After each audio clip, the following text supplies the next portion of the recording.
우리가 해야 되는 어떤 일에, 모든 일에는 순서가 있습니다. 이 순서가 바뀌면 일이 진행되지 않죠. 한국 속담에 급하다고 바늘 허리에 실 메었을까라는 속담이 있죠. 바늘귀가 작아서 그 귀에 실을 넣는 것은 쉬운 일은 아닙니다. 넣으려고 이렇게 침을 묻히기도 하고 뾰족하게 만들기도 하고 그렇잖아요. 근데 옛날에는 더더군다나 그렇죠. 전기불이 아니고 호롱불, 잘 안 보이는 이런 데서, 캄캄한 데서 노원이 와서 침침한데 이걸 넣으려고 하면 쉬운 일이 아닌 거예요. 근데 그렇게 잘 안 들어간다고 바늘에다가 그냥 실을 묶어가지고 허리에다 묶어가지고 바느질하면 되겠습니까? 안 되겠습니까? 안 되죠. 빠지겠죠. 아무리 내가 빨리 끝내고 하고 싶어도 그렇게 하면 안 되는 거예요. 바늘 귀에다가 반드시 껴서 해야 된다는 말입니다. 모든 일이 그렇습니다. 일에는 순서가 있고 그 순서대로 또 준비가 되어야만 진행이 될 수 있는 겁니다. 여러분 혹시 그런 경험 있으세요? 차에다가 키를 넣어놓고 나와서 잠겨버린 경우. 제가 한국에 있을 때 몇 번 그런 경험을 했는데요. 그래서 한국은 이제 보험회사에서 전화를 와서 문을 열어주잖아요. 서비스가 보험에 있으니까. 상당히 자주 썼던 기억도 납니다. 그래서 키를 놓고 잠궈버리는 거예요. 근데 키라는 거는 열려면 어디에 있어야 돼요? 밖에 있어야 되는 거예요. 그러니까 키가 밖에서부터 순서대로 해서 들어가야 되는 거예요. 키가 내 몸에 붙어 있어야 되는 거예요. 근데 키가 내 몸에 떨어져 있고 또 키가 안에 있으니까 순서가 뒤바뀌니까 내가 들어가지 못하고 밖에서 겨울 같은 데는 추워서 떨게 되더라고요. 여러분 순서가 바뀌면 일이 되지 않아요. 근데 일의 순서가 바뀌는 거기 때문에 우리 삶에 큰 문제가 올 수도 있는 거예요. 자신에게 있어야 될 것들을, 내 여기 품어야 될 것들을 소홀히 함으로 인해서 큰 문제가 발생할 수 있게 됩니다. 실제 프랑스의 한 백작이 굉장히 돈 많은 백작이었어요. 근처에 있는 땅이 대부분 그 사람 땅이어서 소장농들한테 땅을 빌려주고 이제 그 돈을 받는 거죠.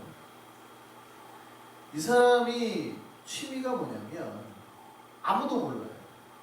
그 성 밑에다가 거대한 방 같은 금고를 만들어 놓고 밤마다 내려가가지고 그 돈 만지는 게 취미였어요.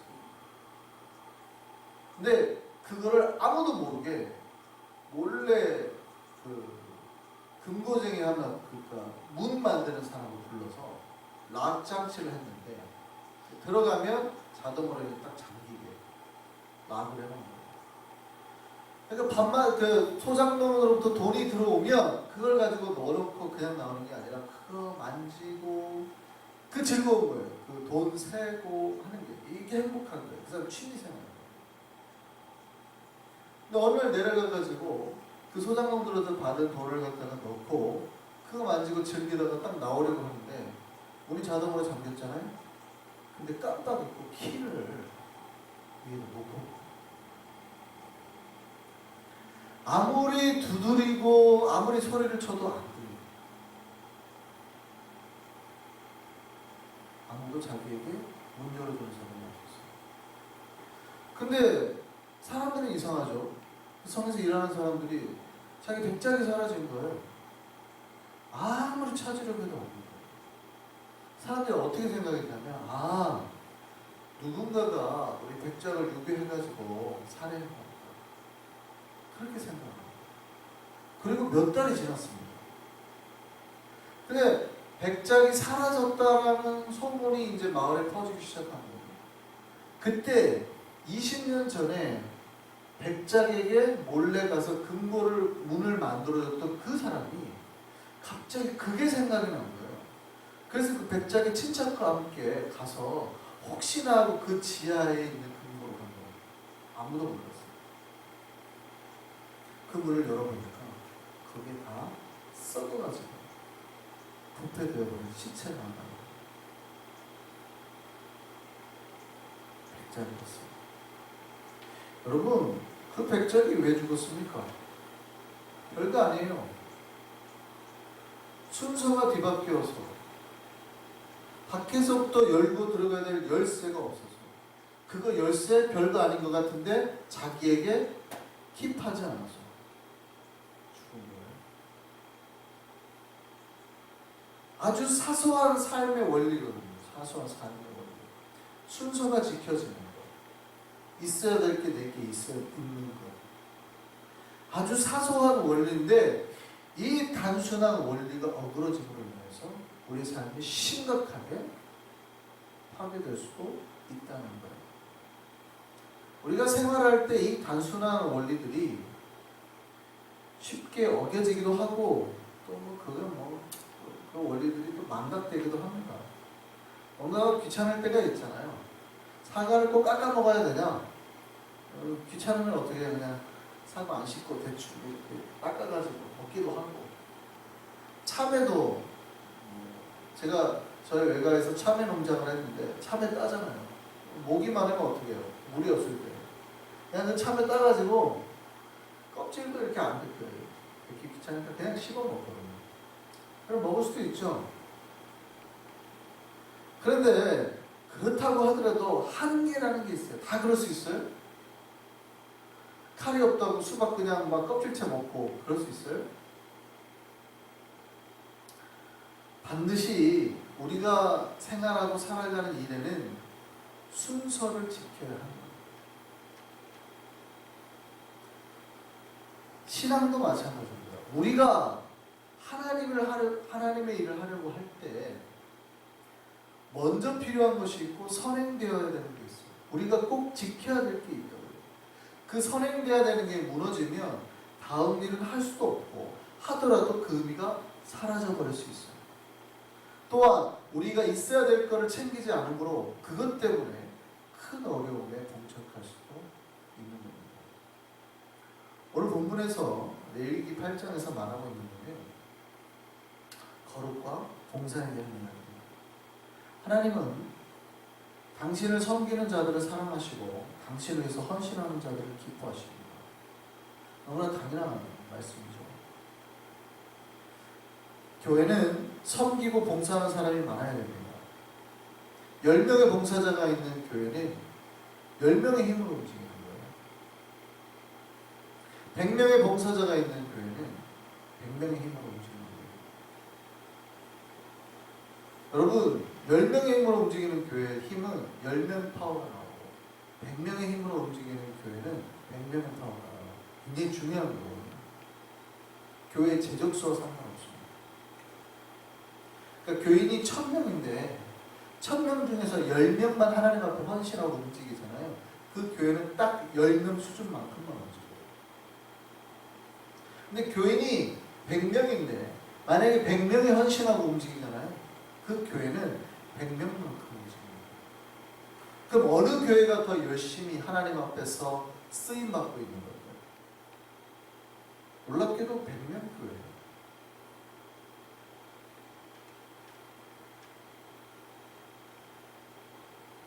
그러니까 그렇게 100명의 생명력을 가진 교회, 그렇게 하나님 앞에 충성되고 섬김하는 교회, 그런 충성된 종들이 있는 교회는 너무나도 훌륭한 교회고 너무나도 잘 쓰임받고 있는 교회입니다. 우리 한성교회가 그런 섬김과 충성 있는 교회가 되었으면 좋겠습니다. 그런데 이 섬김을 잘하기 위해서는 먼저 준비되어야 될 것이 있다는 거예요. 이게 잘 준비되지 않으면 섬김을 제대로 실행하기도 어렵고 혹은 시작했다고 하더라도 금방 여러 문제에 부딪혀버리게 될 수 있다는 겁니다. 그리고 부딪혀서 멈추게 되어 버릴 수 있다는 거예요. 그게 뭐냐면 자기 살핌 혹은 거룩한 삶이라고 할 수 있습니다. 하나님을 섬기려는 자, 하나님 앞에 종으로 서르고 다른 사람을 섬기고 쓰임 받으려고 하는 자는 먼저 자기를 살펴야 된다는 거죠. 그래서 자기에게 죄나 더러움이 없는지를 먼저 살펴야 됩니다. 여러 죄나 문제를 발견하게 되면 그것을 없애고 온전히 거룩한 삶으로 돌이켜야 됩니다.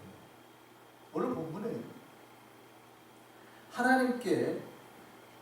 하나님께서 당신을 섬길 제사장을 세우는 장면이죠. 아론과 그의 아들들을 선별해서 하나님의 종으로 세우는 장면입니다. 근데 그 과정이 아주 진중하고 신중합니다. 엄격합니다. 모세를 통해서요, 그들을 따로 선별해 세우고 그들을 물러시키고 속옷과 겉옷과 에봇을 입히게 했어요. 옷을 다 갖춰 입혔다는 거예요. 속옷을 안 입은 사람이 있을 수도 있잖아요. 그 시대는 수천 년 전이니까 대충 겉옷을 하나 두르고 살 수도 있잖아요. 일본 같은 건 근대로 다 그랬잖아요. 속옷을 안 입고 그냥 그러고 살았잖아요. 제가 아프리카에 있을 때만 해도 일본들이 뭐 속옷을 입을 수가 없어요. 그냥 여자들이 이렇게 보자기를 이쪽으로 한번 둘러서 놓고 또 반대쪽으로 한번 둘러서 놓고 그러고 다녀요. 그리고 마을 쪽지가 있으면 하나를 풀어가지고 바닥에 깔고 앉고, 길을 가다가 이렇게 어정쩡하게 서 있는 여자를 보면은 용변 보고 있는 거예요.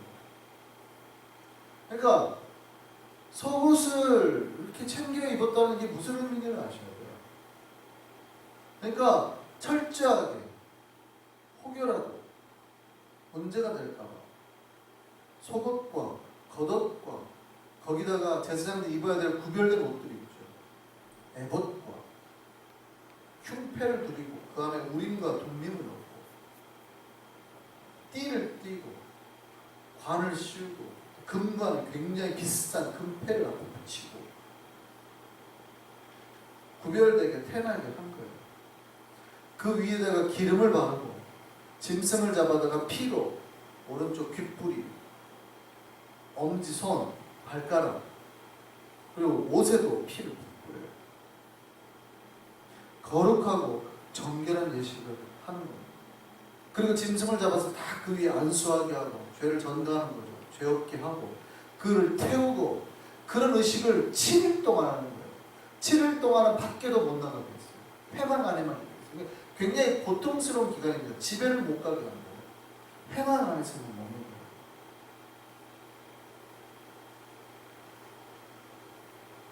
그렇게 정결의식, 하나님 앞에 쓰임받는 준비된 사람들, 세움받는 의식을 치르게 됩니다.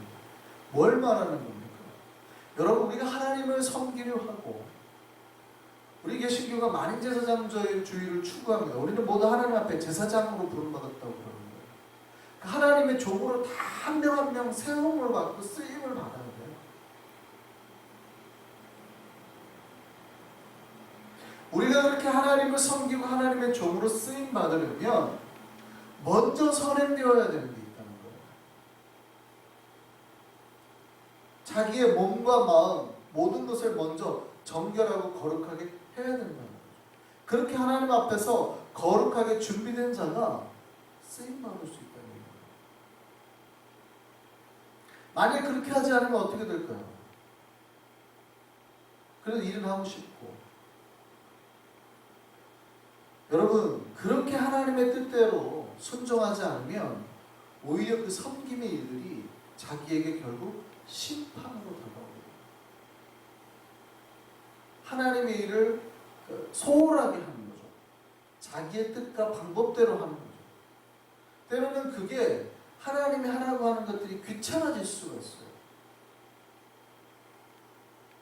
제사장이 절대 하지 말아야 될 것이 뭐냐면 불을 꺼뜨리면 안 돼요. 다른 불을 써서도 안 돼요. 하나님의 불을 써야 돼요. 근데 이게 만약에 불을 꺼뜨리거나 했으면 어떻게 돼요? 하나님의 불을 갖다 써야 되는데 다른 불을 갖다 찍고 그게 편하니까 자기의 방법대로 자기의 생각대로 하려고. 안타깝게도 이 대제사장의 이 제사장의 위임식이 끝나고 난 다음에 바로 그 다음 사건이 그거예요. 아론의 두 아들이죠. 나답과 아비후가 하나님이 하나님 앞에 분향하라고 드린 불이 아닌 다른 불을 갖다 드리자마자 위임식이 끝나자마자 일어난 사건. 다른 불을 갖다 하나님 앞에 분향단에서 태워들어요. 갑자기 어떻게 해요? 분향단에서 불이 나와가지고 두 아들을 그 자리에서 태워 죽여버려요.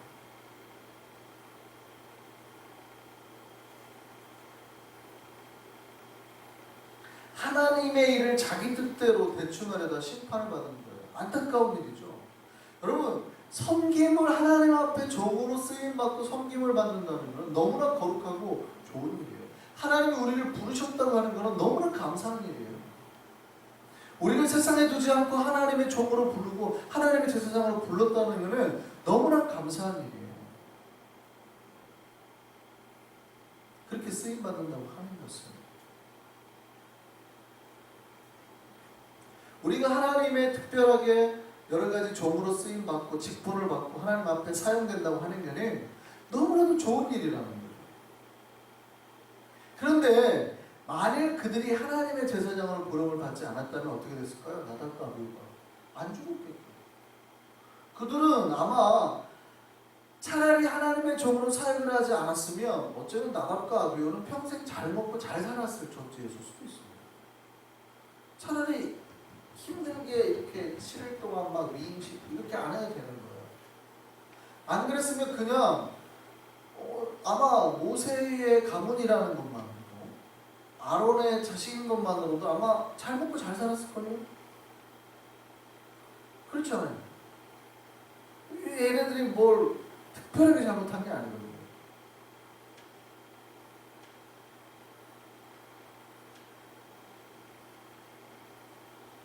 그런데 그들이 하나님 앞에 하나님을 섬기고 하나님 앞에 쓰임받는 건 좋지만 준비되지 않아서 아주 그 조그만 소홀한 것 때문에 하나님의 방법을 무시하고 자기의 생각과 뜻대로 하다가 어떻게 돼요? 망해버리는 결과를 가죠. 여러분, 우리가 하나님의 종으로 세움받는 것 너무나도 영광스럽고 복된 일입니다. 분명히 하나님은 그들 위해 복을 주시죠. 그런데 그 일은 반드시 선행되어야 될 게 있는데 그게 뭐냐면 자기 살핌, 거룩이에요. 이 하나님의 뜻과 자기 살핌과 거룩이 지켜지지 않으면 오히려 섬김과 하나님의 일이 복이 아니라 화가 될 수도 있는 거예요. 우리는 모두 하나님 앞에 종으로 부름을 받았습니다. 그 종 중에서도 특별히 어떤 또 직분자로도 또 사역자로도 여러 가지 위치로도 우리는 부름을 받았습니다. 그렇다면 우리가 하나님의 여러 가지 쓰임의 종들로 부름을 받았을 때 먼저 생각해야 될 것들을 꼭 지키시기를 소망합니다. 마음을 지키고 생각을 지키고 하나님 앞에 우리의 삶을 지켜나갈 수 있는 저와 여러분들입니다. 이 거룩이 지켜지지 않으면 잘못하면 하나님을 섬기는 것이 거꾸로 우리에게 화가 될 수도 있는 거죠. 저는 우리 한성의 백성들이 목숨을 걸고 주의 일을 감당해내는 하나님의 충성된 일꾼이 되었으면 좋겠습니다. 100명 된 100명이 출석하는 교회가 100명 다 헌신하는 그런 교회. 우리 한성의 교회의 모든 백성이 정말 목숨 걸고 하나님 나라를 위해서 일하는 그런 교회 되었으면 좋겠습니다. 우리 교회 나중에 1000명이 됐는데도 그 중에 단지 몇십 명만, 몇백 명만 충성하는 그런 교회가 아니라 정말 모든 백성들이 주님 앞에 충성할 수 있는 그런 교회가 됐으면 좋겠습니다. 그러나 그때도 절대 잊지 말아야 할 것은 우리의 삶이 주께서 보시기에 복되고 거룩한 삶을 살아내고 지켜내야 된다는 거죠. 우리가 그렇게 먼저 자기를 살피고 거룩한 자로 주를 섬길 때 진짜로 정말 주님께서 우리에게 주시길 원하는 진정한 복이 우리에게 임하는 거죠. 그 복 가운데 주님 앞에 크게 쓰임 받을 수 있는 일선교회와 한산의 백성들 되기를 소망합니다.